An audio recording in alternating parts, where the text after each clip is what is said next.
Paul writes that women are not to be pastors. I don't think that's a fair translation. He does write, I do not permit a woman to have authority over a man. And yet, Paul had a partner in ministry named Priscilla, who taught the great preacher Apollos. So what on earth is he saying when he says, I don't allow a woman to have authority over a man? I would argue that he is writing to Timothy in 1 Timothy 2, and he's pointing out that in Ephesus, which is the city that Timothy was pastoring in, there was a goddess, Diana of the Ephesians. So there was massive confusion about sexual roles in Ephesus. Women received a new freedom in Christ that they began to abuse.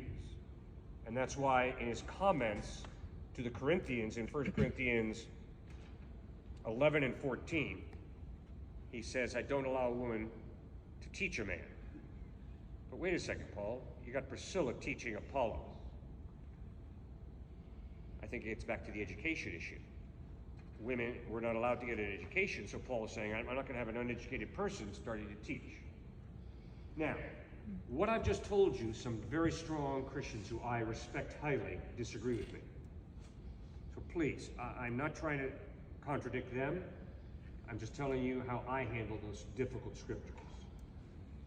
Paul had partners who were women in ministry. Therefore, at Grace Community Church, we have women on staff and in pastoral positions, because I believe that if God gives a woman gifts, we're to give the women opportunity to use those gifts. So we have women elders and we have women planning team members who handle finances, strategy of the church. But I have the utmost respect for pastors who say, Cliff, you're compromising. I don't agree with them, but I understand why they say what they say.